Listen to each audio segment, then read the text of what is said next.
શું છે ગાઈસ, તમે શું કરો છો અત્યારે? માવો લઈ લીધો છે આપણે, માવો ખાઈ લઈએ. મારા કલેજા કેમ છે? વેલકમ છે તમારો મારા નવા વ્લોગમાં. આપણે નીકળી કે અત્યારે ઘરેથી દુકાને જવા માટે, કારણ કે અત્યારે જમવા આવ્યા હતા દુકાનેથી, ભાઈ જાય છે આપણે પાછા દુકાને. આજે આપણી ગાડી તો જામનગર ગઈ છે, એટલે આપણે આજે હાલીને જવાનું છે. આપણે ભાઈ બનાવે છે અત્યારે, હવે એની વાત જોઈએ આપણે રોડ ઉપર. બાકી ભેગા જાય આપણે એના વાત જોવાની છે. આગળ રોડ ઉપર આવવાનું કીધું છે, હવે આવે પછી ભેગા જાય. પેલા જે આપણો ભાઈ બન આવી ગયો કિશનભાઈ, એની આપણે વાત જોતા હતી. ભાઈ આવી ગયા આપણે મારા કલેજા. આપણે પૂગી જ આવે છે જે રસ્તે પૂગી ગયા છે. આપણે હાલી થઈ જાય એટલે થોડીક વાર લાગે ને પાછું પ્લસમાં આજે છે ને થોડુંક જમવામાં લેટ થઈ ગયું ને ગાડી નથી એટલે થોડુંક લેટ થઈ ગયું છે. દુકાને કામે એટલું બધું પડ્યું છે.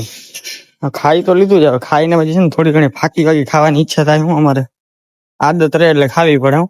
હું કિશનભાઈ ને ફાકી ખાવી છે આપણે તો હવે ફાકીની દુકાન આવે તો કઈ ખાઈ ખા કિશનભાઈ? ફાકી આગળ લેટેસ્ટ પાને ફાકી ખાઈએ તો હવે મળીએ ફાકી વાળા દુકાને ડાયરેક્ટ.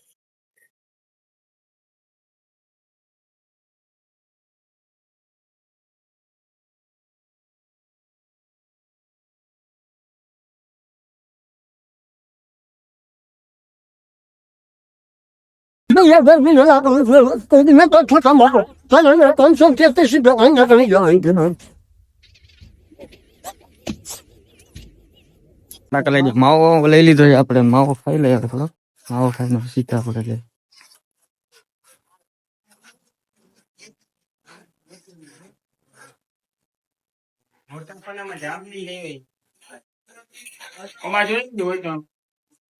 હાલો કિશનભાઈ જલ્દી માવો ખાઈ લે. દુકાન વેરા થાય કે દુકાન થઈ ગયું મોડું. દુકાને કામ પડ્યું છે, દુકાને કામ પડ્યું છે ઘણું બધું, કારણ કે જાઉં પછી બીજા જમવા જશે એટલે દુકાને કામ ઘણું પડ્યું છે. હવે ડાયરેક્ટ મળીએ દુકાને જઈ. લઈ જાવ ફાઇનલી આપણે પૂગી ગયા દુકાન. આપણે દુકાન ત્યારે કામ પડ્યું છે પુષ્કર. આપણો જો શું છે ગાઈસ, તમે શું કરો છો અત્યારે? આપણો ભાઈ આપડા ભેગું કામ કરે છે, આપણો સ્ટાફ મેમ્બર. આટલું બધું કામ પડ્યું છે. આપણે ધવલભાઈ હા ધવલભાઈ આપડે હારમાઈ ધવલભાઈ ભાગે છે, આપડા ધવલભાઈ ભાગે છે.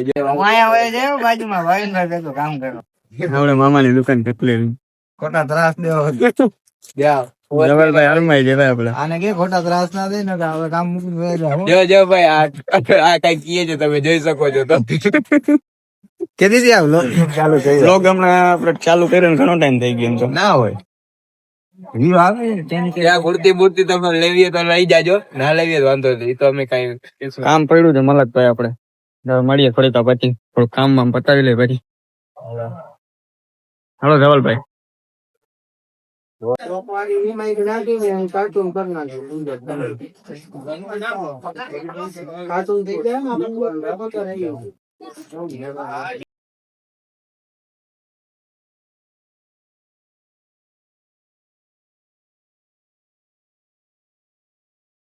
આપણે કરી લીધી દુકાન બંધ. હવે સીધા જાય આપણે ઘરે. તો લાઈક કરજો, શેર કરજો, અને જે કોઈ બી આપણા ચેનલ ઉપર નવા હોય તો સબસ્ક્રાઇબ કરજો. મળીએ આપણે નવા વ્લોગમાં.